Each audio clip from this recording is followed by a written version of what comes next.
WYAB.com. And then here at the radio station, we're pumping out to 50,000, I think 50,000 watts or something like that, whatever it is, all the way down to like Meridian, Vicksburg, down past McGee, and then up north, I think, past like, places up there, Laurel and stuff. So you're probably wondering, this isn't Andrew's voice. My name is Blake Bartlam. If you're a regular listener to the show, you hear me all the time. You're probably sick of hearing me. I'm just kidding. So Andrew has me guest hosting today because I had a day off of school. Shout out to Martin Luther King for that. And so yeah, any day I don't have school, I like to get in here. He likes to have me in and help showcase young voices here in not only Mississippi, but in America as well. Because I think that's important. Young people, Gen Z, we are the future of America. We are the future of the conservative movement. And if we want to have a country that we remember that looks like the country that y'all grew up in, it is important that the young generation gets involved, and not only gets involved, but gets pushed up that pedestal. So starting today, like I said, it's Martin Luther King Day. And one thing that I want to talk about is something that doesn't really get talked about enough, in my opinion. Being Gen Z, being still in high school at 17 years old, hardly anyone talks about the fact that Charlie Kirk and Martin Luther King had a lot of the same ideas. Now, let me elaborate on that because in general, whoa, what are you saying? Okay, let's talk. Both Charlie Kirk and Martin Luther King, I just want to emphasize this because it is Martin Luther King Day, is that we should not be judged by the color of our skin, but we should be judged by our merit and what we can do. It is my firm belief that Charlie Kirk and Martin Luther King both were killed because of their faith.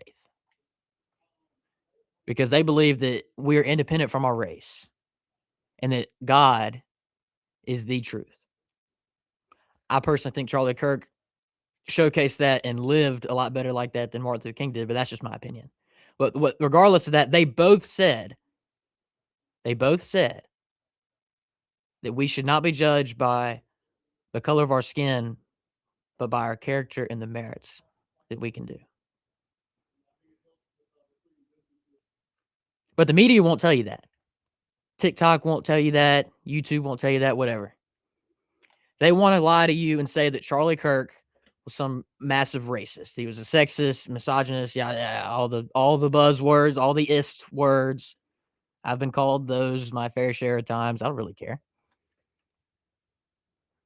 But that's the point that I want to drive home, is that we have this whole day for Martin Luther King, and he was assassinated for what he believed. Same thing happened to Charlie Kirk. And instead, they want to ridicule his name. They want to ridicule his wife and how she's supposed to grieve. And I'd be shocked if we ever get a day for him. I don't even mean like a federal holiday where I ain't got to go to school or whatever. Just a day where it's called Charlie, whatever. They want to vilify him, criticize him, make fun of him, and essentially like take a pee on his grave. But Martin Luther King gets idolized whenever they said the exact same thing. Now, do you think it's living up to both of their messages, the same message that we're not judged by the color of our skin, that one gets treated differently because he's black and the other one gets treated differently because he's white and conservative? Just some interesting questions to start off the Monday morning. Look, usually we get in here, we start with a Bible verse. That's what Andrew likes to do. But today, I just want to get that out the way because that's something that was on my mind, and it's Martin Luther King Day, so I thought I could talk about it. Look, usually Andrew gets in here, starts with a Bible verse. I want to start with just a whole book of the Bible. All the stuff that's been going on, trust me, there's a lot we're going to talk about today. I'm excited for it. I was like, man, this weekend basically did my show prep for me. I didn't have to think about it a whole lot. I had to scroll on Twitter and say, oh, crap, there's like 8 stories I can talk about. But I don't want to give a verse today. The book of the Bible that I want to talk about today, or at least that you go look at, is Romans. Romans has advice for everything that's going on right now, whether it's what you're going to do with your life, what God has for you, obeying the law, how you should treat other people. Romans has the answer for everything that's going on right now and everything that will happen in your life. Romans is my favorite book of the Bible because of that, and also because it's the book of it's essentially a lot of times people associate it with the laws and how we should act as Christians. And just Romans is just a fantastic book of the Bible for me. It's my favorite book, and it's the book of the Bible whenever I first started reading it, like for real, about a year and a half, maybe 2 years ago. That's the book of the Bible that like really got me like into it, and that it's one of my favorites for that. So instead of just a verse for today, Whole book of the Bible. All right, so first thing we're going to get into, I know y'all tired of hearing me talk about just random stuff. Let's get into what happened over the weekend. So first, we're going to start with Friday night. So Friday night in Minneapolis, you're probably tired of hearing about it. We're going to be talking about it a lot today because that's just where everything's going on. Minneapolis Friday night, early Thursday as well. You had the ICE officer got ambushed by 3 illegal aliens. He got hit with a shovel a couple of times, stuff like that. He fired off shots in self-defense. The main culprit that was running away was the one that got shot. He was arrested, taken to the hospital. The other 2 were arrested as well.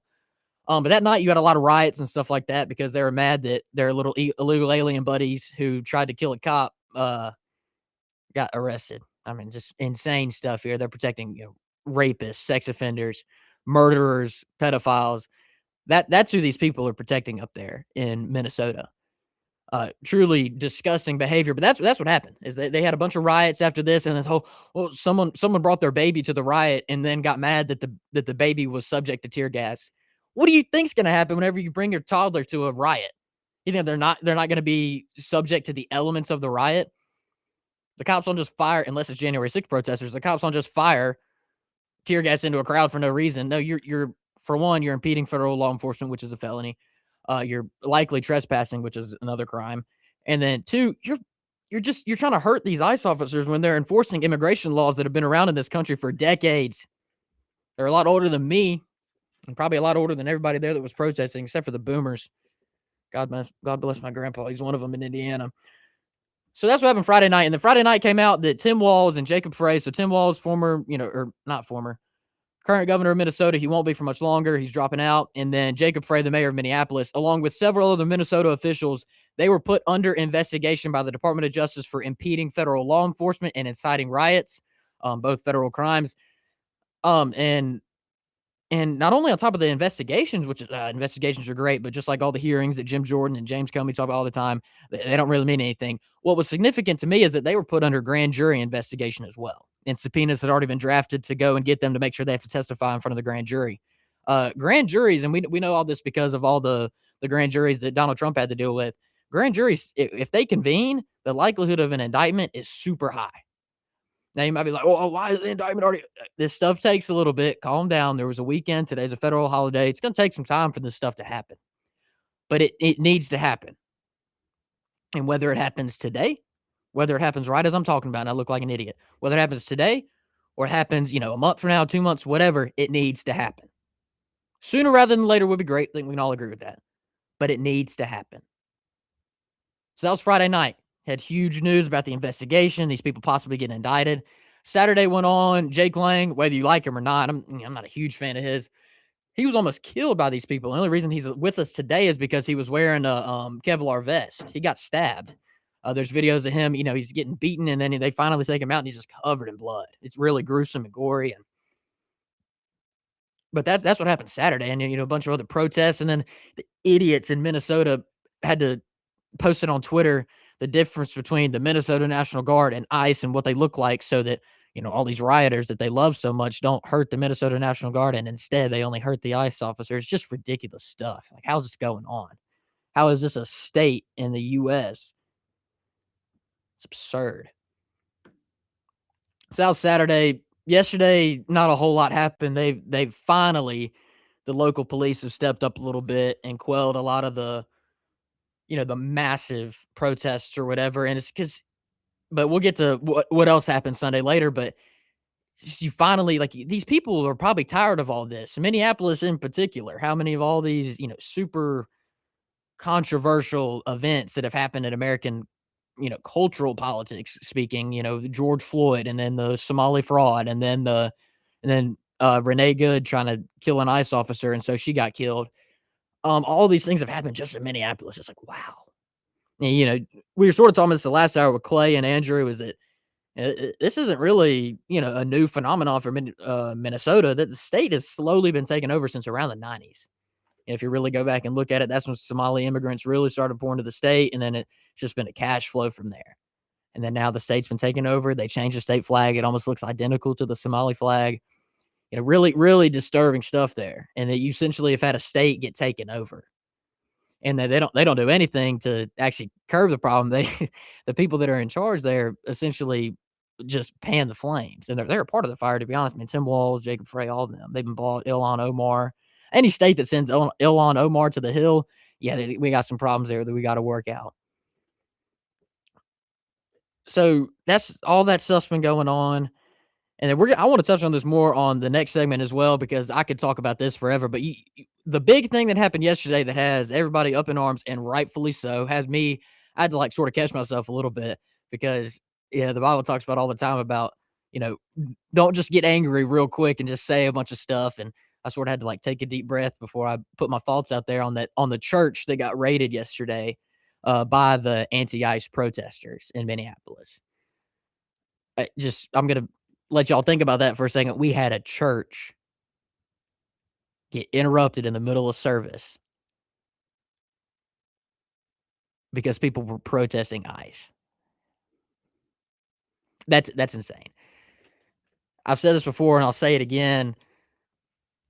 The immigration policies of conservatives and President Trump it's not unchristian. Heaven has the most secure border policies anywhere. There is one legal isn't even the word for it, but there's one legal way to get into heaven. You have to accept Jesus Christ into your heart as your Lord and Savior, and you have to know him and repent for your sins. That is it. You can't just hop over the imaginary golden gates, claim asylum, and then repent, 20 years after you've died and you're been in heaven for that long or whatever. No. There's one way to get into heaven. And the same should absolutely apply to the United States of America, because unlike God, we can't just make things happen. We can't just make things good. We're not that powerful. In fact, we can be pretty weak.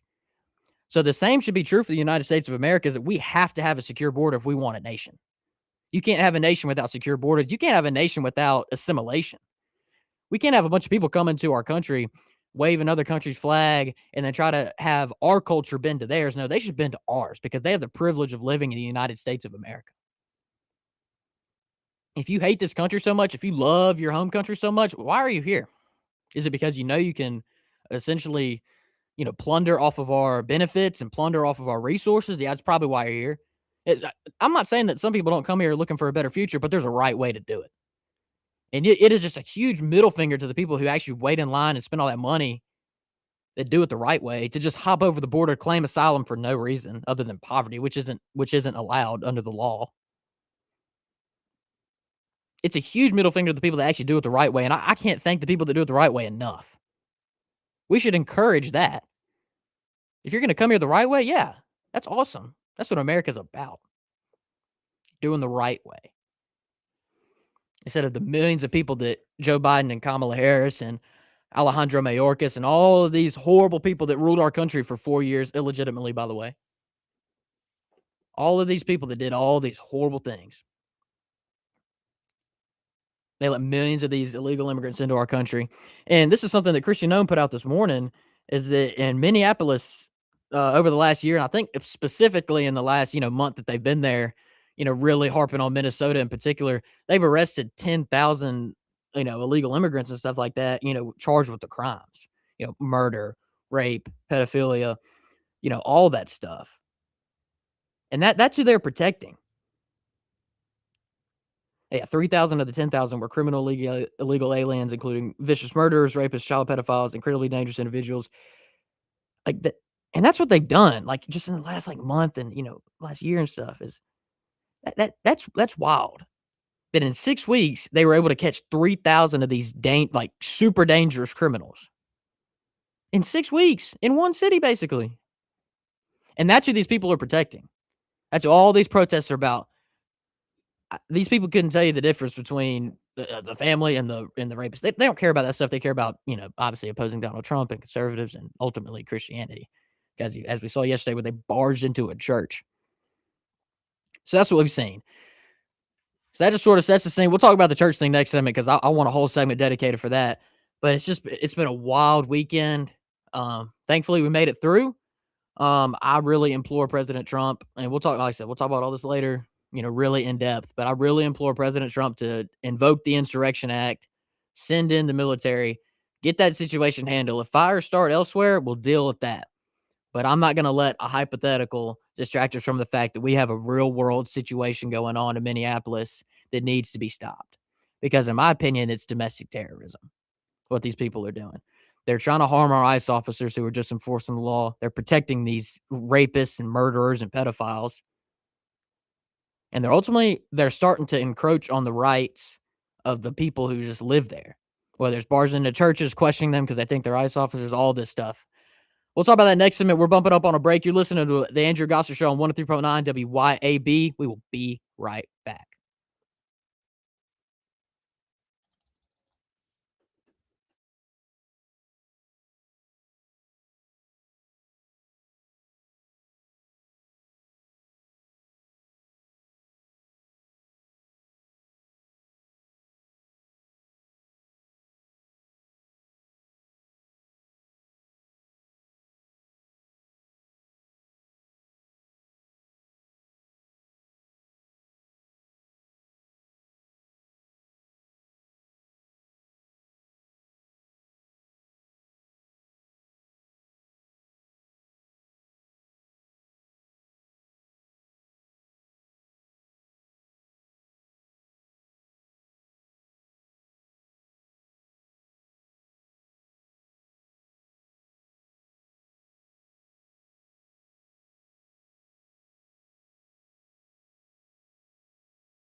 And we are back on 103.9 WYAB. You're listening to the Andrew Gosser Show, guest hosted today by Blake Bartlam. Y'all know who I am by now, I hope. If not, well, just keep listening and you'll find out. So last segment, we talked about a lot of what was going on in Minneapolis over the weekend, but I wanted to devote an entire segment to the despicable thing we saw happen yesterday when you had a handful of ICE, anti-ICE protesters and Don Lemon storm into a church in the middle of worship service. That's insane. But before we even get into what happened there, these people don't understand the Bible. They haven't read the Bible. They hear someone on TikTok say they see the one verse of you need to treat foreigners the same. Yeah, we do treat them the same. If I barged into a church or if I barged into a mosque, let's just put it that way. If me, Christian conservative Blake, stormed into a mosque, I'm going to jail if I'm lucky to get out of there alive. Secondly, if I break laws, I'm going to jail. If an illegal immigrant, emphasis on illegal, breaks the law, they're going to jail or getting deported. So we do treat them the same. In the Bible, whenever you actually look at the context of what it's talking about treating them with compassion and then helping them out. Not once does it mention the entire government needs to give our benefits and we need to make sure that we get dragged down into society because of them. No, the Bible doesn't talk about that. But the individual charity that we can do while also acknowledging the laws of our land, that is what it means. And we see this in the book of Romans. You see it all across the Bible. And you also see whenever the Bible talks about how a city with no walls is just like a mine with, no, barriers and stuff like that. The Bible talks about this stuff. You have to have security if you want to have a nation. You have to have security as a person if you want to, be able to go forth and do good things. But these people don't understand that. And I'm sick and tired of these godless heathens trying to misquote a Bible that they haven't read to us. I'm sick of that. The Bible also talks about how the devil will try to send people as false prophets. And I think that's exactly what this is. You have a bunch of people who don't understand the Bible who are trying to tell you what it means so that you can support these demonic forces. The devil is not hiding anymore, America. The devil is right in front of our faces. No other religion faces the persecution that Christianity does. I don't know what's going to happen to these people that stormed that church in Minneapolis. I do know what happened to a dozen or so pro-life protesters that prayed at an abortion clinic. They were tormented, arrested, faced prosecutions for months and even over years because they prayed inside of an abortion clinic. These people were praying to stop the murder of the unborn, the most innocent among us. And they were tormented by the Biden administration. But these people stormed into a church. There's pictures of kids crying in there. Something needs to happen. An example needs to be made. And Don Lemon needed to be arrested yesterday. The White House press secretary, Karen Leavitt, she put out the statement this morning. President Trump will not tolerate the intimidation and harassment of Christians in their sacred places of worship. The Department of Justice has launched a full investigation into the despicable incident that took place at a church in Minnesota. And thank God for that. The whole story came out last week about how Donald Trump was furious at the lack of indictments and prosecutions of these, political operatives that weaponized our justice system for the last, 10 years or so, starting with the Obama administration. And then they continued throughout harming Trump term 1. And then obviously the last 4 years under illegitimate President Joe Biden. And then we've even still, I feel like we still see some of it even in Trump 2.0. You still have a lot of the swamp still intact at the DOJ in particular. But these people stormed into a church. That's horrible. And then they tried to, make fun and make a big deal out of the pastor that was there. And then you're disrupting this worship service over what? Over the fact that ICE is coming in and arresting criminals and deporting criminals? Making your community safer?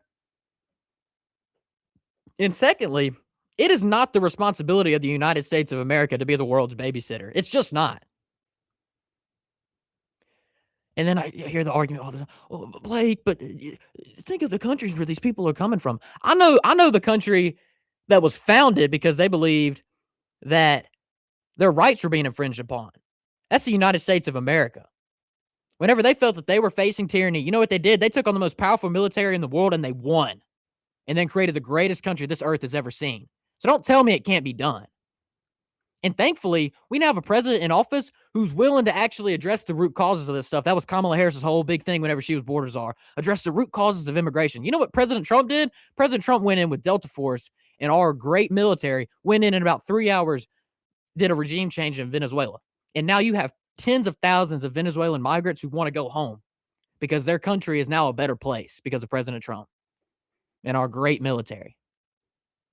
You want to make change? You have to start doing stuff like that. If Mexico's ruled by the cartels, President Trump cut off our relationship with Mexico basically, and you had riots in Mexico the next day. You want to create change? That's what you have to do. You have to do the hard things. Good things don't come easy. And I don't think enough people understand that. But especially when we get faced with the issue that we saw yesterday, where people are storming into our places of worship, where we worship Jesus Christ, the place that's supposed to be holy above all, you've crossed the line. And something has to be done about this. And I know this stuff takes a while. Grand juries take a while. Federal investigations in particular take a while because of the nuances of federal law. And especially with how there was probably, it was like 50 of these people that stormed into the church. That's going to take a minute. But things have to happen because of this. I've already said it last segment, but the Insurrection Act has to be invoked, I think. I know that people have, what's going to happen elsewhere because of it. I don't care because that's hypothetical in my opinion. We got to address these problems now. And ever we have Satan making moves like this in front of us, we got to step up to the plate and we got to confront it to its face. If you want to invite more incidents like this, you cower away and try to play peacemaker. No, go send a message, show how strong we can be, show how strong our faith is, that you're not going to try to barge into a place of worship and we're just going to let it slide. Now, we can still pray for these people, pray for them, hope that they repent and realize their actions, while also understanding that we as Christians still need to do that as well. I'm not going to sit here and let that happen though. And that's why I was so thankful that Andrew, told me I could come on today, and then this just happened as fell into my lap. I said, "Wow, I finally get to talk about this stuff. It's awesome." But I'll address this more later probably because I could talk about this stuff forever. But you know who's not talking about this stuff? You know who's hardly mentioned the fact that we had a church get raided yesterday in Minneapolis? All of these supposed America First people. The Nick Fuentes types, the Sneakos. A lot of y'all probably don't even know who these people are, but Gen Z absolutely knows who these people are. They're not talking about this. I'm going to continue on this next segment, so please stay tuned in. But they're not talking about this. Makes you wonder, doesn't it? How America First are they? How pro-Christian are they? Or is it really just about getting the boogeyman that they think is there? All right, please keep listening. We're going to touch on this more. You're listening to the Andrew Gosser Show on 103.9 WYAB. We will be right back.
And we are back on 103.9 WYAB. You're listening to the Andrew Gosser Show, guest hosted today by Blake Bartlam.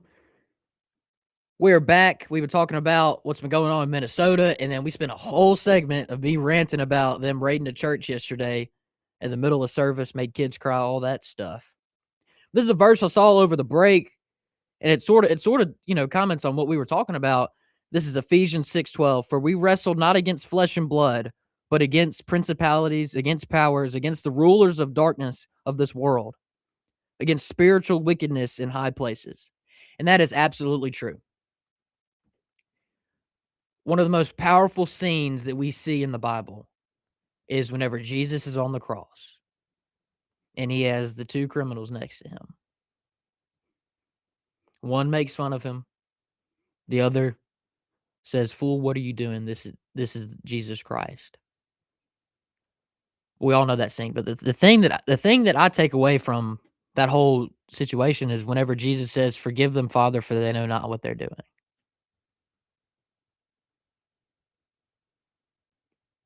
And I think that's absolutely true, and it goes just beyond the people protesting against ICE, but the LGBTQ community.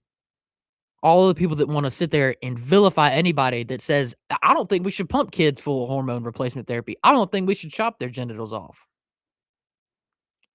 These people have been twisted by demonic forces. The devil loves nothing more than to divide a community, make sure they can't reproduce, and shame anyone that tries to stop it.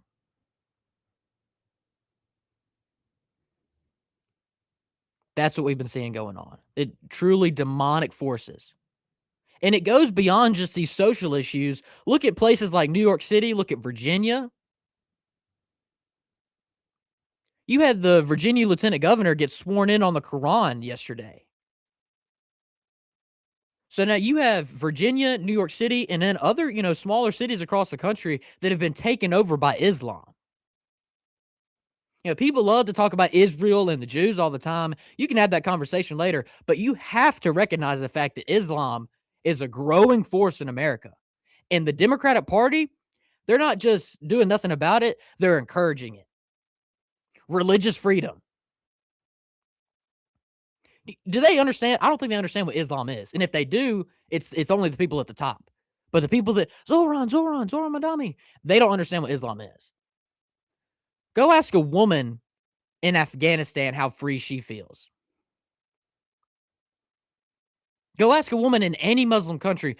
Heck, go ask the women in England right now how free they feel.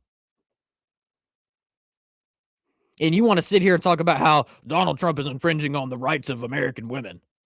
They can't get an abortion. How sinister. Maybe keep your legs closed and that wouldn't be a problem. That's a discussion for another day. But the point that I'm trying to make is that this is more than politics that we have at play here in America right now. We have on the pinnacle of American politics, we have a spiritual war going on. Do you want to uphold the Christian values that this nation was founded on? Or do we want to continue as a society to drift further away from God? The more and more, and I've unfortunately grown up with the brunt of this, but the more and more that we as a country, we as a world, to be honest, have drifted away from God, the more that materialism, the more that feminism, the more that, essentially self-worship, atheism has grown in America, the worse off we have become as a country.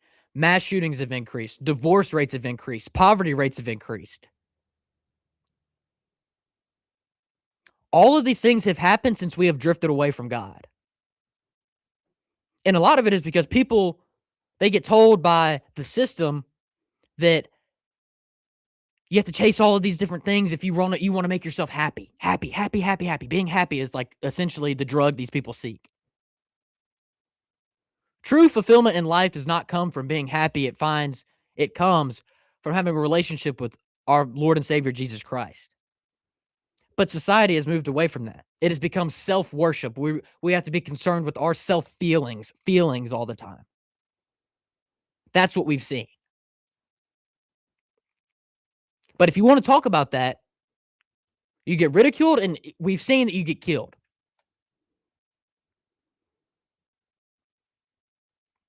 But without a shadow of a doubt, there is a spiritual war going on in America right now, and it is important to note who is talking about it.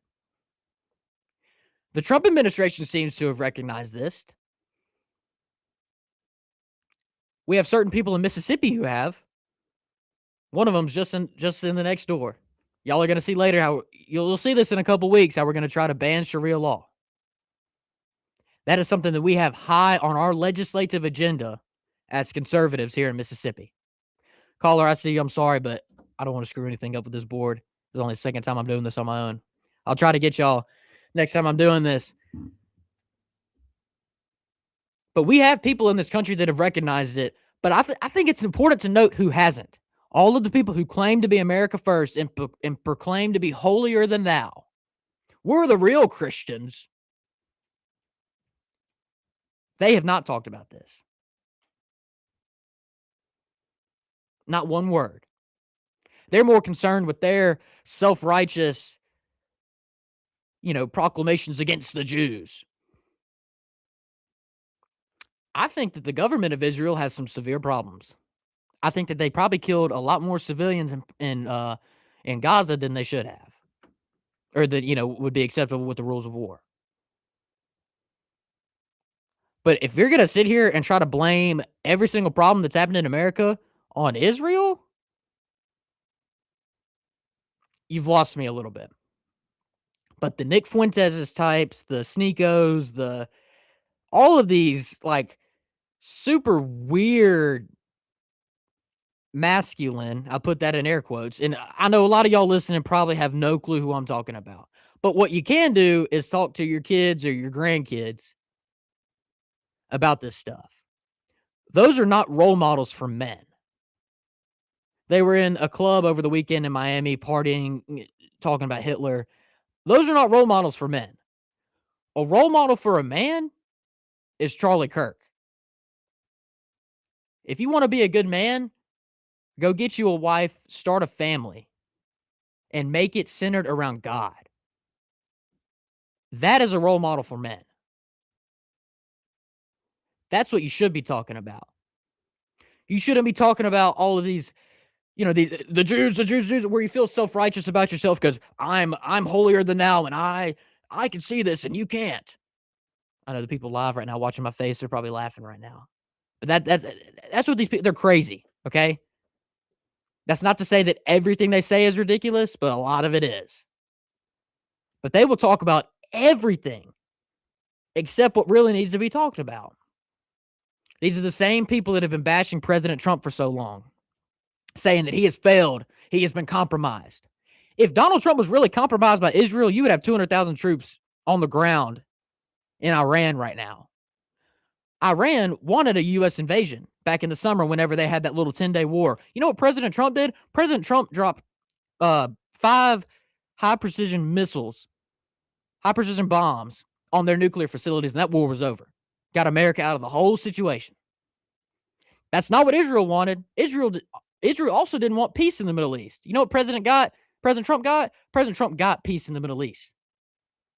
The whole problem with that plan, the 20-point plan, the 5-phase plan, whatever it is, that Steve Witkoff, Jared Kushner, and all them got, the real problem there was getting Israel to agree to it. Not Hamas, not all the other countries around there.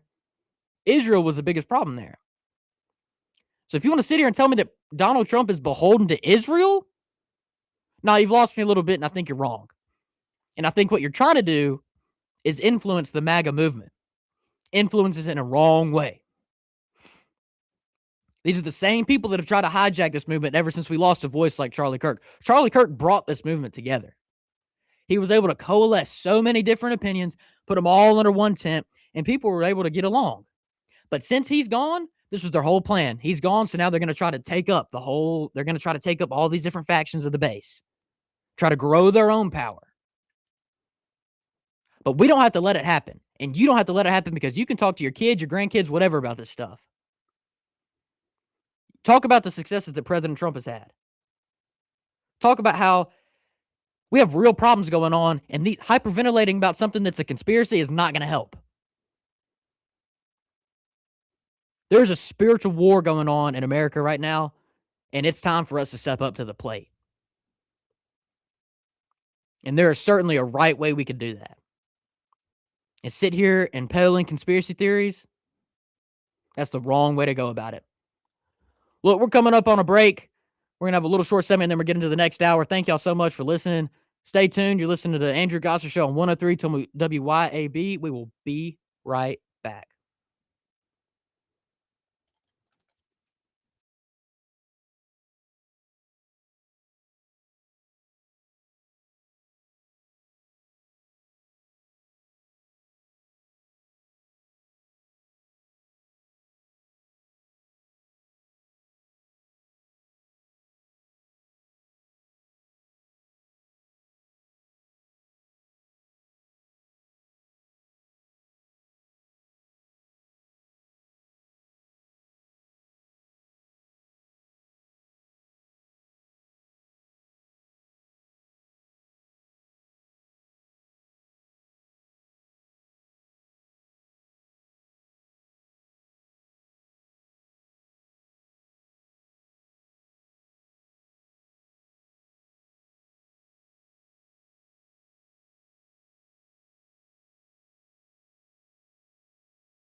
And we are back on the Andrew Gosser Show on 103.9 WYAB. Look, we got, I don't know, three minutes or whatever left before it starts to like fade into the next hour or whatever, however that stuff works. I just want to talk about something. We've been talking about politics for the whole, hour. We're going to continue to talk about it next hour. But I would be remiss if I didn't talk about, I don't know how many people like Star Wars that are listening in, but I know Brother Andrew does, who's the main host of this show. I know he loves Star Wars, and I do too. Well, I like the old stuff. The new stuff's horrible. Anyways, except for Andor. Anyways, Kathleen Kennedy, who, if you don't know who I'm talking about, she is essentially the Kamala Harris of Star Wars, of Lucasfilm. She was put into a spot she had no business being in, and she ran it into the ground. Simple as that. That's who Kathleen Kennedy is. She finally retired the other day. And people in pop culture and all that stuff, they've been waiting on that day for decades, or not decades, but good 10, 12 years at this point. I guess it was, 10 years ago that Star Wars Force Awakens came out, and that movie essentially ruined the rules of the Force and all that good stuff. So I would be remiss if I didn't talk about that, because I know Andrew wanted to talk about it today. Kathleen Kennedy is gone at Lucasfilm, and hopefully Star Wars is put into a better direction, away from the political LGBTQ nonsense that it became. And hopefully we get more stuff like Andor, where it's real stories that make the audience, critically think about what they're watching and actually respects the rules of the Force that George Lucas put in place in the original trilogy. That's what I want to talk about. Look, next hour, we got some good stuff coming up. We got some breaking news coming out of the Department of Justice. It's insights into the investigations they're going to do on the people that stormed the church. Harmeet Dillon, she is the civil rights attorney for the Department of Justice. She went on the Benny Johnson show. She's going to talk about all this stuff. That's what we're going to talk about next hour. And then we got some other stuff. We're going to talk about President Trump. As I know, tomorrow is actually the 1-year anniversary of the Trump administration, right? January 20th. I remember sitting at home last year. I was actually sick, so I was on the couch. I was sitting at home on the couch, and I had the flu. But me and my mom, we were watching the inauguration on the TV, and I was so happy. I had like 102-degree fever. But I was just sitting there cheering. I had my MAGA hat on. I was so happy. Man, we finally got our country back. So next hour, we're going to talk about the successes of the Trump administration that they don't tell you about, okay? And then I'm going to tell y'all, what can we do about it? And I know probably y'all are going to be like, this kid's a broken record, bro. All he wants to talk about is what Donald Trump's doing. Well, you know what other broken record we have? It's Congress. They haven't done anything for like the last 30 years, okay? So we're going to talk about what they don't want to tell you what you can do about it. And then I think probably going to end off the show with, where do we go from here as a state? What can Mississippi do to set itself apart? And we're going to touch a little bit on the school choice, everything that's been going on. And because this legislative session, in my opinion, is extremely significant, because this is the last legislative session before we really get into, primaries and elections for 2027. And it is well known in political circles, both in the state and then in the country, that right before elections, there ain't a thing that gets done, because no matter who votes on what, no matter how small it is, it's going to be used as campaign material. And so nothing usually gets done that close to election time. So that's why this session in particular, especially with the things we have going through this session, that is why it's so important. Look, we're about to start fading out here into the next hour. Thank y'all so much for listening to the Andrew Gosser Show on 103.1 WYAB. We will be right back.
That's right, Mississippi. You are listening to the Andrew Gosser Show on 103.9 WYAB.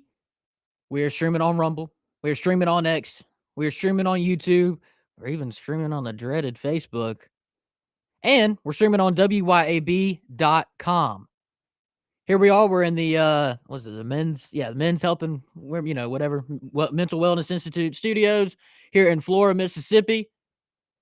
Pumping out 50,000 watts all over the state. Vicksburg, Meridian, McGee, somewhere up there in North Mississippi. I don't remember the town up there that they limit it to. But anyways, streaming to a lot of people. And we thank y'all for tuning in. Last hour, we talked all about what was going on in Minnesota. Then we talked about, a little bit what's going on with, what the conservative movement is doing about it, spiritual warfare, all that good stuff. It occurred to me, I was listening to the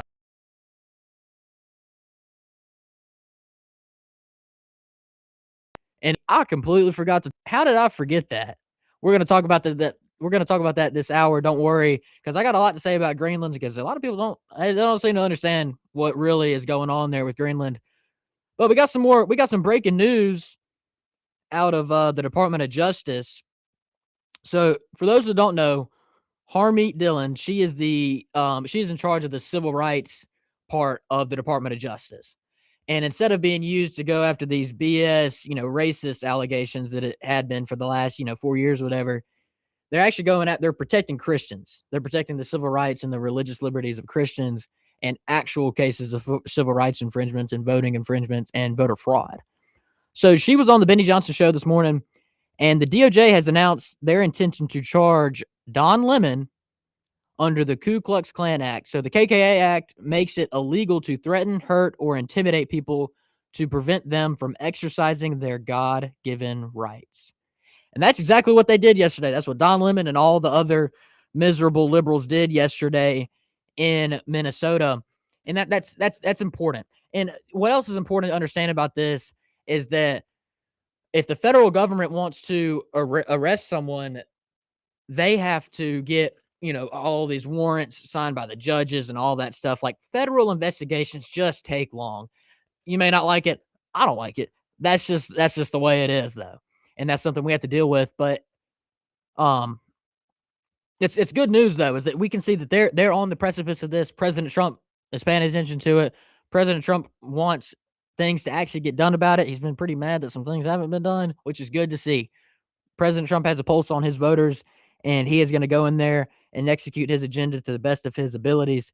And it's important to understand why is this so important? And we talked about last hour about the spiritual warfare that's been going on. But secondly, let's take a minute to analyze what's going on in the rest of the world, right? The more that we've seen Christianity get persecuted in the world, you have, places like Nigeria where they have, they have a genocide of Christians in Nigeria. But secondly, let's look at, a more mellow example of this is like England and France, and where you're starting to see that Islam has taken over. And in Ireland today, they had a teacher arrested for refusing to use they pronouns for a student. So that's the First Amendment and biology that's been ignored. Well, obviously they don't have the First Amendment over there, which is because they've given up their guns, yada, yada, yada. We can litigate that problem over and over again. But they're limiting the free speech of this teacher for refusing to participate in a lie. Why in the world should a teacher be forced to call someone they, a singular person they? But it hurts their feelings, Blake. It's going to continue to hurt their feelings if you let them live a lie instead of telling them that they need to repent and turn their lives to Jesus Christ. That is the hard, honest truth. And there's nothing else I can say. But my point in bringing this story up is that this is what our country could become. If we don't pay attention, if we don't lock in and understand where things could go, if we allow Christianity to continue to get persecuted, if we allow Islam to take over more and more parts of this country, that's the situation we could deal with. Because Democrats, and we saw this the last 4 years, you give them an inch, they're going to take 100 miles.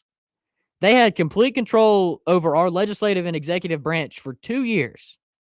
Now, it was illegitimate, but that regardless, they were still in there for 2 years. And what did they do? Trillions and trillions of dollars that they printed off that caused the massive inflation we saw, infringed on so many rights of conservatives and Christians.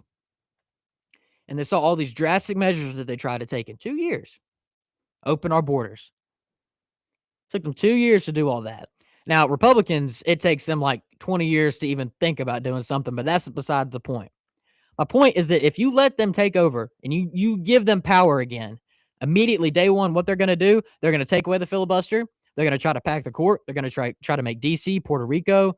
They're going to try to make those the next states so that they can go in, rig those elections, and get more electoral votes. That's what they're going to do. They're going to continue to allow unfettered migration into the United States of America, and they're going to make sure that those people not only get your tax dollars, but that those people vote Democrat and get into congressional, make more congressional seats for Democrats. That's what they're going to do if they ever get power again. They're going to start to restrict the First Amendment for conservatives and Christians. They're going to definitely try to take away the Second Amendment. If they pack the court, they can make that happen. Okay? That is why this is so important. That's why we cannot let this red line that they have crossed, we can't let it do what they want it to do. We have to take a stand, say this is not okay, and we're not going to stand for it, and go on the offensive. For too long in this country, Republicans, conservatives, even Christians don't vote that much, y'all. This is something that Charlie Kirk, Scott Pressler, all of these people that are super big on voting, Christians don't vote that much, y'all. Imagine if every single person in your church got out and voted. You think we would be in a lot of the messes we're in right now? If you had actual God-fearing Christians going to the voting polls, you think we would be in this mess? I tend to think not. Okay? We have a duty as Americans, as Christians, to get involved. Go knock the doors. Go vote. Find whatever you're good at. Look, not everybody can go and knock the doors. I completely understand that. The first few times I did it, I was scared out of my mind. I'm like, I'm knocking on this random person's door. I don't know what I'm going to say. Whatever, okay? Go knock on the doors. Personally, my favorite thing to do is to go and hand out the flyers or whatever. That's super simple, super easy. A lot of people think it's trash, but the people that you need to reach, they're going to see it, okay? And that's the goal with those, right? But find something you're good at, but get involved regardless, okay? I think that's the most important thing that we can do, because whenever we start to get involved, there's not a whole lot they can do. Democrats have a voting operation and a political operation that relies on money. Okay? We have a political operation that relies on our self-motivations and our spirit for Christ.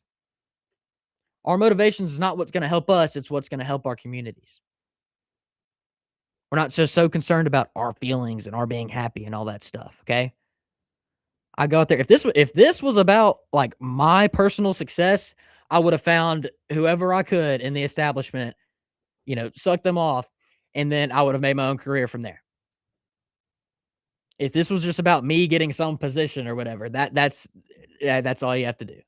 Because there's nothing these people love more than someone who's going to kiss their butt all day.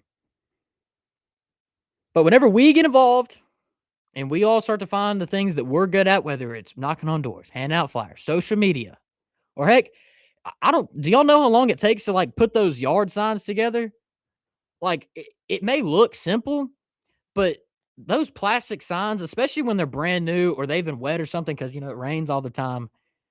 Those things are hard to put together without them bending, and then you can't use them anymore. Even just doing something simple like that, it saves so much time, and it just takes off another level of stress. Okay?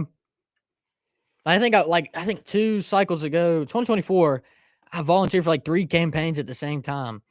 It's and just trying to do signs for all of them. It's just it's a lot of, even though I was doing not a whole lot, it's still kind of stressful, especially on top of school, whatever. Okay. So the point I'm trying to make is get involved. Okay. Don't be scared to get involved, because the minute you back down to evil, the minute it takes over. And I don't think enough people understand that, but we don't have to keep living like that. You can do it yourself, and encourage your peers and your children, your grandchildren, whatever, to do the same. If you have people in high school, get them to start, Club America or Turning Point chapters at their school. And if the school district says no, take that up to court, man. Same thing happened in Gulfport. I know they've been having litigations with this in Clinton High School. We were talking about that a couple hours ago with Clay and Andrew in the studio. You know how Clinton, they had the whole big ordeal and then it created a court case and then the law and everything like that. Like, we can do stuff about this. And just because some tyrant says no, when tyranny becomes law, rebellion becomes duty. That has been a saying in America since before the country was even founded. That goes back to, 1775, before 1776. When tyranny becomes law, rebellion becomes duty. We are not forced to sit here and take these persecutions. Go on the offensive, get grassroots conservatives involved, and then go pass legislation. We're going to talk more about this next segment, about how President Trump has essentially done everything he can with the pen, and we've still seen all of these successes. It's time for Congress to step up. And if we want Congress to really step up, we need to put good grassroots conservatives in office. Done are the days of Mitch McConnell, done are the days of, Rand Paul and all these people. I know a lot of people like Rand Paul, but y'all, you want to talk about someone who's promised a whole lot and done absolutely nothing? That's one of the worst. Bill Cassidy in Louisiana. We're sick and tired of these rhinos, and it's time. Even Leader Thune, John Thune. Talk about more of this, next segment. We still got a couple minutes, but Congress needs to step up. And if you want Congress to step up, we have to step up. It can't just happen overnight. It can't just happen because we're talking about it. You got to go do something. I try to think of all these things, they had the big beautiful bill they passed, but where's the election integrity? Where's that legislation? Where is, banning Chinese farmland? Where is, even some regulation on AI? I think since 2026 has started, you've seen people kill themselves because of conversations they had with AI. They don't talk about these stories a lot because it's AI companies that are all, in bed with Congress. And this is not me saying that AI is a bad thing. AI can be a very good thing, but it's important on how we use it. I can't say how many times I see my friends at school, no hate to them or whatever. I mean, if it's at their disposal, what do they expect kids to do with it? A lot of times they just copy and paste something from ChatGPT and that's their assignment. They turn their work in, whatever. Okay. AI can be more than just something that dumbs us down as a society. It can be more than just something that takes away jobs. What we can do is let AI help us solve our biggest problems. It needs to be a tool, not a crutch. And I don't think enough people understand that. Like, I see this all the time, and a lot of the economic development we've seen in the state has been fantastic. It's something that's needed to happen for a while. I think the best example of it has been like that, the Milwaukee tool plant up near Grenada. Like, stuff like that is awesome. But these data centers, I'm not so convinced. Because it just how much energy and how much water that stuff takes. And then especially where they're putting them, like, out in the middle of nowhere, it's like prime farmland. It's like the solar farms, in my opinion, all over again. I just don't think we're using our resources the right way, and I think that just diving headfirst into this AI stuff isn't the smartest move. If we really wanna be conservative about it, I think we need to actually be conservative about how quickly we, dive headfirst into it. So but we're gonna talk about a lot of this, next segment is what Congress needs to do. Because whenever we're in this situation where we got churches being raided, we have, an entire city basically that's been taken over by illegal immigrants and the government officials there are compromised. Yeah, we gotta do something about that and make sure that it doesn't spread. And unfortunately, we've been seeing it spread, like we talked about, Zoran Mamdani in New York and then the lieutenant governor in Virginia being sworn in on the Quran.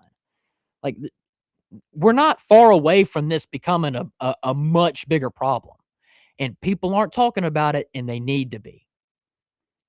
And that's one of the goals that I had today, and then every time I get a microphone in front of me, is sounding the alarm on this. Because silence, in my opinion, is complicit. Is complicity. And I'm not gonna sit here and be silent about this stuff whenever not only is it my future, but it's the future of everyone on the line. My children, my grandchildren, their generations, all that stuff, the future generations. That's what's on the line here.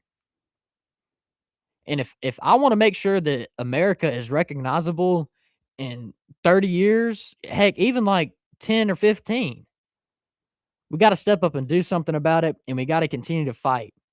because, like I said, you give them an inch, they're going to take 100 miles. And I saw what they could do in 2 years. I don't want to see what they can do with 4 or 8 or 12. I really don't. And I don't think any of y'all do either. So, like I said, find a way to get involved, find what works out best for you, and do it. Because not everybody's going to be good at everything. I talked about this. Some people, they're really good at, playing baseball. Some are people are really good at writing books. Okay. We're not all called for the same thing, but we're all called for different things that we can use to work together. And that's one of the reasons why I talked about, earlier is, I don't have a specific verse for today, but go read the book of Romans. You got questions, go in there. Look, we're on a break.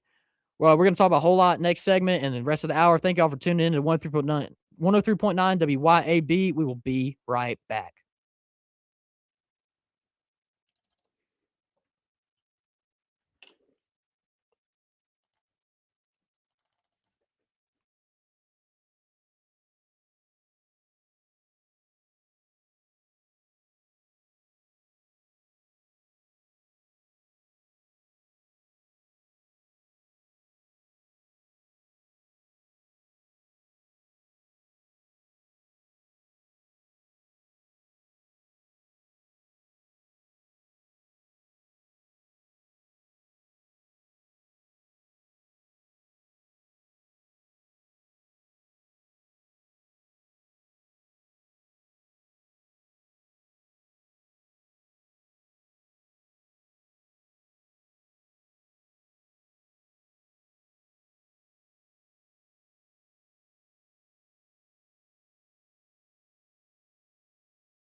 And patriotism in honor of the 200. Real quick, Andrew filling in while Blake is out of the studio. Is not Blake just friggin' killing it? He's doing an awesome job. I appreciate everybody who followed on Rumble. Make sure you follow Blake on X and on his YouTube, which is I'll have him plug it, but he's got a YouTube channel. He's on TikTok. We need Blake to be seen. He is going to be the future of the conservative movement here in Mississippi. There are other good young conservatives out there too, and I'm behind them as well. But we need more voices like Blake out there, and the best way you can do that is follow him on X. Please follow me on X. It's just Blake Bartlam at BlakeBartlam on X, and you can follow him on Twitter or on TikTok, and he's just doing a hell of a job. All right, he's coming back. I'm getting the heck out of the studio.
And we are back on the Andrew Gosser Show on 103.9 WYAB.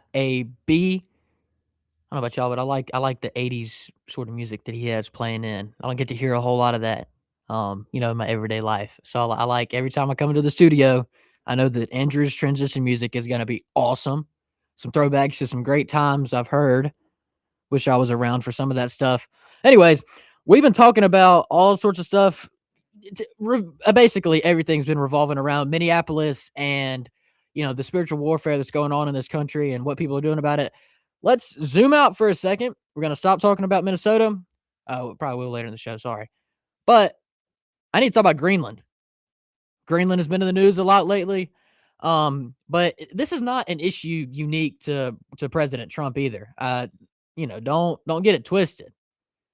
This has been something that many people have talked about for a long time. But President Trump has made it a priority of his, and for very good reason. Very good reason. So, for those that don't know, the United States is actually closer to Greenland than Denmark could dream of. And it's a lot more beneficial for the US to have Greenland than essentially any other country in the world, right? So, Greenland is sitting up there at the North Pole, and whenever you look on a map, which a lot of Democrats haven't, and a lot of people that don't like this haven't, look at Greenland and then look at where it is compared to Russia. You then quickly understand why this becomes such a problem. So, to understand the geography of Greenland, there's like 50,000 people there. I'm under the impression that Europe and the EU has sent like 10 troops over there to protect Greenland. I guess they're guarded by, I think President Trump coined the term that they were guarded by one dog sled. Now they're guarded by two. So what I'm saying is that there's nothing there. Secondly, all of, beyond the borders of Greenland, you have, what is it, like the North Sea or the Arctic Ocean, something like that, whatever it is up there. But it's just ice. Like, it's just a bunch of ice. Okay. But because climate changes, I'm not advocating for climate change here. I'm saying that that's just what happens on the earth. The earth gets warmer, the earth gets cooler. It's been going on for thousands of years. So, all that ice up there, some of it's going to start to melt, and it's going to create a bunch of shipping lanes and, travel routes, stuff like that. And if you can fit a cargo ship through there, you know what else you can fit through there? Navy ships. That's why this is so important, okay? Because who controls that, it determines a lot for the geopolitical future of the world in the short term and even the long term from whenever that happens, okay? Here's why President Trump wants it. For one, for that, okay? It's going to be just like the Suez Canal, just like the Panama Canal, stuff like that. Whoever controls that is going to have a large say, pretty much the only say in the trade that goes on through there. Secondly, President Trump wants to put the Golden Dome there. And if you don't know what the Golden Dome is, that is the plan that President Trump has that is essentially the U.S.'s version of the Iron Dome in Israel, where if we need to, we can just shoot a missile out of the sky so that it doesn't harm America. And instead of just being focused on, the primitive rockets that Iran sends to Israel, this is going to be like to get the supersonic, nuclear warheads out of the sky. Okay, that's the goal of this. And we all know that the global tensions in the world haven't exactly been super good lately because of what the Biden administration let happen all across the world. So that's why something like this is necessary, right? And we would always rather be safe than sorry. Who in the world wouldn't want to make sure that we can shoot a nuclear bomb out of the sky? Well, Denmark has. I do not care. I could care less. Okay. What reason does Denmark have to have Greenland? Leif Erikson landed a boat there 500 years ago. Well, you know what the U.S. has? The U.S. spends more money and sends troops to Europe to help protect them from Russia. The least you can do is give us this sheet of ice that has 50,000 people on it so that we can put our troops, our defenses, get the minerals out of it, and actually make something worth of it, okay? Denmark's not going to do that, but the U.S. can, and that's why it's so important. It is for the national security of the United States of America. And President Trump, it is well within his powers as commander-in-chief to go get Greenland. Do I think he's going to invade Greenland? No, okay? He's not going to do that. Denmark doesn't know if he's going to do that or not. You may as well listen because look what he's done. I mean, what, 2 weeks ago, week and a half ago, that he just yoinked a president in the middle of the night out of Venezuela. Okay? So if President Trump says something, you probably should listen. So go in, whether you have to buy it, whatever, get Greenland, ensure the security of the United States of America. And that's what President Trump wants to do. That's why it's so important. And all of the people who are telling you that he can't do this, it's, egregious, whatever, okay? These people are the same people that have sold out the U.S. to China and Russia for the last 30 years, okay? All of the establishment types, all of the globalists, the people that have not put America first their entire careers, the same people that voted against the border wall in Trump's first term. They are corporate, globalist sellouts. That's what they are. And that's why they oppose something like this. Because they don't want to see the American people put first. They don't want to see the national security of the American people put first. They want a globalist world order, as Steve Bannon calls it. That's what they want. And that's what they've been fighting for the whole time in Congress. That's why there's been no progress. That's why there's been it's essentially just been ways for them to line their own pockets. President Trump's not going to back down. The American people are not going to back down because this is about our future. This is about our national security. And President Trump, as commander-in-chief, understands that completely. And that's why he's made this such a priority. People love to dog on him all the time. It's like, he needs to focus more domestically. This is going to be domestic if we don't tackle it while it's not. Okay? This will affect domestically the United States because of all the trade and all of the minerals and stuff that it opens up. Whenever that ice melts, you know how much money the U.S. can make because of controlling that trade route? And this isn't to say we need to alienate our allies and be unfair about it. It's just understanding the world. We're the United States of America. What is Denmark and Norway going to do? Nothing. If Russia came knocking on the door, heck, China wants a piece of Greenland too. China said there's a council or whatever up there. It's like the Arctic Council or whatever. China wants to be a member of it. China is nowhere near the Arctic Ocean or Greenland, okay? But they want a piece of it. Why? Because they understand how important it's going to be. And whenever that's the case, and we have our enemies across the world stage, whenever we have them who want to try and take advantage of the situation, President Trump has to step in as commander-in-chief and say, no, that's not going to happen. The United States of America is going to finally flash its big guns, and we're going to go in there. We're going to get what we need to protect our people and ultimately protect the world. Because if America falls, the rest of the world falls. There's a reason they rely on our national security. They rely on our military to help keep Russia at bay in Europe. Because they know we're the best military in the world. Hands down, no doubts about it. So that's why this is so important. And I don't think enough people understand that. But hopefully I've helped educate some people. And go talk about that stuff because people need to know this, and it doesn't just come from me, it comes from all of us. Look, we're about to head to a break. Gonna stick around for the last couple segments. Thank y'all for listening. Listen to the Andrew Gossett Show on 103.9 WYAB. We will be right back.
And we are back on the Andrew Gosser Show on 103.9 WYAB. I only got 20 minutes left. Today has flown, but time flies when you're having fun. Thank y'all for hanging out with me and listening in these last, hour and a half or whatever. So we've been talking a lot about Minneapolis, talking a lot about Greenland, and all this stuff that's been going on. But I don't want to let it be forgotten. Tomorrow is the 1-year anniversary of Trump 2.0. The inauguration of President Trump, second time, happened 1 year ago tomorrow.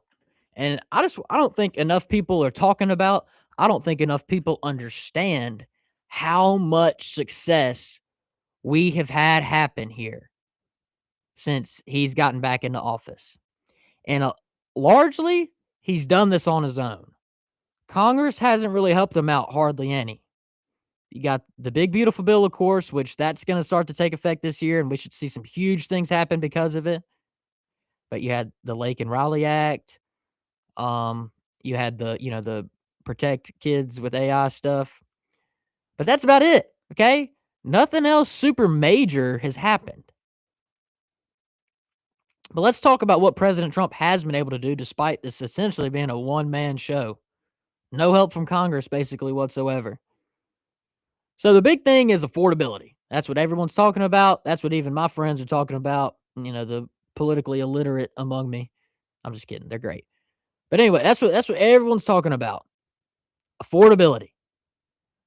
What has President Trump done to address it? A lot of the people on the right, I put that in air quotes, they want to sit here and say, President Trump hasn't done anything and his tariffs make things worse.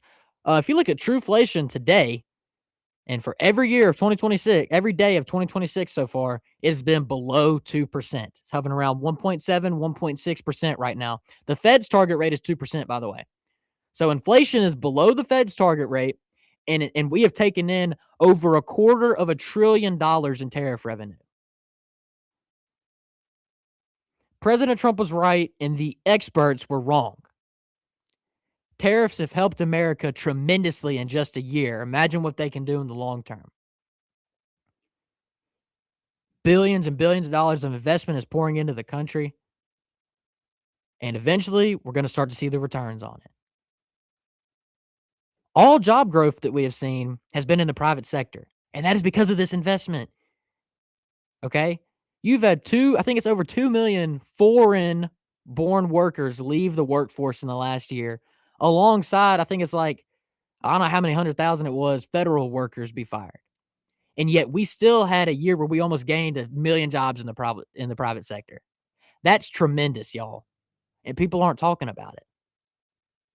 People are not talking about it enough. All right, second thing that this is really the thing that one of the main reasons, if not the main reason that President Trump was voted in, is the border. Y'all, we have the most secure border this nation has ever had.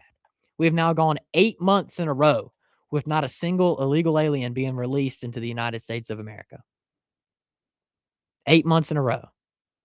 There were some months under the Biden administration where you had over 100,000 illegal aliens released into the United States of America. Some months where it was multiple 100,000, a few 100,000 people. Okay? That's the significance of this. That's why this is so important. The border is secure. And that doesn't just stop with illegal immigrants coming in. That helps curb human trafficking. That helps curb the drug epidemic. That's why we've seen fentanyl deaths in America and overdose deaths in America plummet. They're on a nosedive down. And no one's talking about it. That should be a front page news story on every publication in America. The drug epidemic is going down.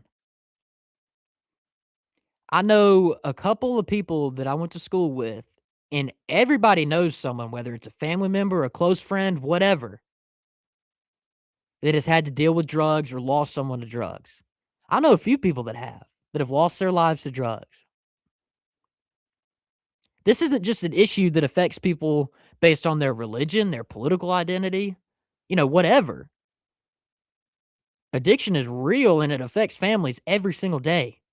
But President Trump, the FBI, Border Patrol, Homeland Security, ICE, you name it, They have made stopping the drug epidemic in this country a priority, and it has worked so far. We seized a record amount of drugs. At the same time, a historic low in amount of people died because of drugs. And they didn't have to do it with the huge federal overreach or federal programs or, new laws, the war on drugs. They didn't have to do that. You stop the flow at the border and you arrest criminals. That's what you have to do. And that's what the Trump administration did. And it has worked, and it has saved so many countless lives. But the media doesn't want to talk about that. The America First people don't want to talk about that. Why? What's their real agenda that they're pushing? And that's something I like to talk about all the time, because it's important to understand that the MAGA movement that essentially reformed the Republican Party and was able to break that political wall that had been strangling America for decades, it's not just being attacked from the left, it's being attacked from the right. And it's important for us to keep our guard up and understand that there are multiple forces at play, and especially with Charlie Kirk being gone, who was able to unify the base so much that we can't let them they can't let them stop our movement, whether it be from the left or the right. Put the air quotes once again. Okay? That's why this stuff is so important. And then foreign policy has undoubtedly been a success for the Trump administration. Ended 8 wars, destroyed Iran's nuclear capabilities, peace in the Middle East, and then obviously what they did in Venezuela, taking out Maduro like that. It is impossible to overstate the success that foreign policy has been for the Trump administration. People like to haven't into the Ukraine war yet. Look, y'all, the biggest problem there hasn't been Putin. It's been Zelensky. Zelensky is almost doing everything he can to keep that money flow going, because America cut it off, but the European Union is not. And we don't know where a lot of that money's going. But that has been the only thing they haven't been able to accomplish. But I can tell you, President Trump is working his butt off to try to get it done. And it's a really simple and honestly just common sense way of going about it. He wants to see people stop dying. That is one of his main motivations in his entire political career. He just wants to see people stop dying. And I wish we had more politicians that thought that way, instead of thinking about the money part of it and how can I make my own pockets bigger? What do my lobbyists want? Okay, he wants to see people stop dying. And that pro-life approach to things is what we need out of every politician in America. Speaking of pro-life, the March for Life, sorry, kind of segueing into abortion here, but that's something we were talking about last hour with Clay, or a couple hours ago with Clay, is, we have our main pillars that are just I'm not going to go against. If something goes against this, that's a no-go for me. Mine is, faith, family, and, First, Second Amendment, and then abortion. Anybody that supports abortion, you're gone. Cutting you off. Can't do that. The March for Life in D.C. is this week, and Vice President J.D. Vance is going to headline the speakers there. They put that out last week. I really don't think anybody's hardly talking about it, but J.D. Vance is going to be headlining the March for Life. And for those that don't know, there has been sort of a movement on social media, specifically in Gen Z circles, but it's sort of branched out a little bit of just trying to attack J.D. Vance. And he's fake, he's this, he's that. Y'all, there is no one that embodies this, like, what it means to be an American quite like him. He grew up in a family in rural West Virginia where his mom was a drug addict and all that stuff. If you haven't even looked at the story of Hillbilly Elegy, you need to go look at it. And then he went to the Marine Corps after dealing with all that trauma in his childhood, and then he was a business owner. And then he got fed the lies of the radical left and believed him. But then he actually watched President Trump's first term, and it changed his mind. That's a story that so many Americans can relate to, whether it's the political indoctrination and finally getting out of it, whether it's the broken family from drugs, or whether it's being a business owner, or whether it's being a veteran. There are so many things that people can relate to, and J.D. Vance is fighting for people like that every single day.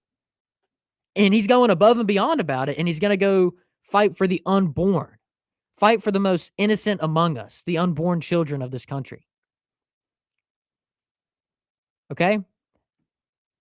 That is something that we need to commend, and that's something we need to encourage. I don't care how unpopular it may be to be pro-life. I don't care. I will fight, and I will encourage people to fight for the unborn every single day. Because there is nothing more heinous, nothing more horrible than the mass murder, the murder of the most innocent among us.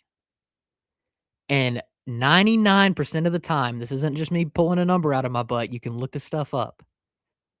99% of the time, a baby is aborted just because. Rape and incest and the life of the mother don't even make up that full 1% that's left. There's like 0.2% for some other thing, okay? So 99% of the time, that baby is just aborted just because. That's horrible.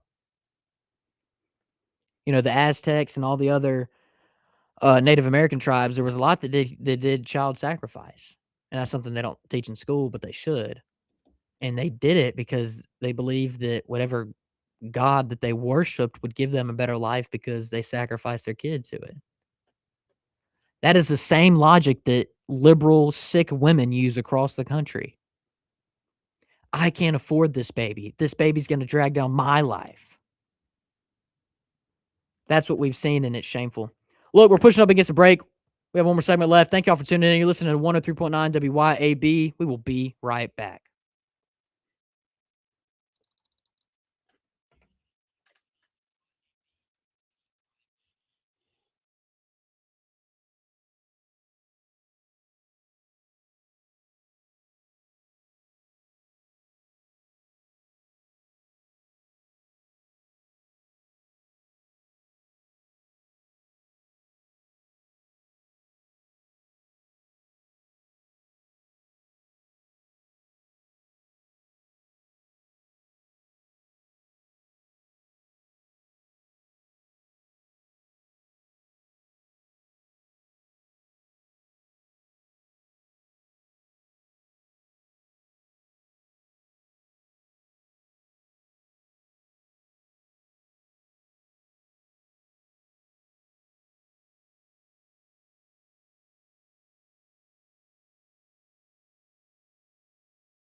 And we are back on the Andrew Gosher Show on 103.9 WYAB on our last segment here, y'all. Thank y'all for tuning in and listening to me today. I hope y'all enjoyed it. I got a day off of school, so Andrew let me come in and guest host. So thankful for him for that and all that he has done to help me. But look, I got 5 minutes here. I want to talk about, last thing I want to talk about is Mississippi. What can we do? I believe that Mississippi needs a change in thought, okay? For too long, the leaders of this state, whether it be in the governor's office, whether it be in our state legislature, lieutenant governor, all of our statewide offices like Attorney General, Secretary of State, they need a change of thought. Mississippi, for too long, has been a state of followers. The leaders in the state have been followers. It is time for Mississippi to be leaders. Mississippi has never been a state to back down from a fight, and Mississippi has never been a state afraid to face change.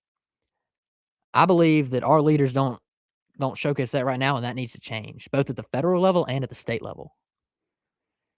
I think Cindy Hyde-Smith did one thing. I think she spoke at one thing to campaign for Trump before 2024.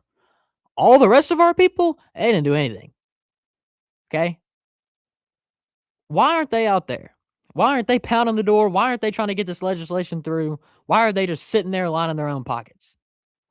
Why is our state legislator taking so long to get some of these issues on the table? Why in the world are we having to actually introduce legislation to ban Sharia law in 2026?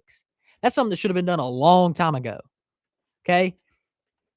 But we can change that. We can change the way that the state of Mississippi operates and thinks. We can be a state of leaders.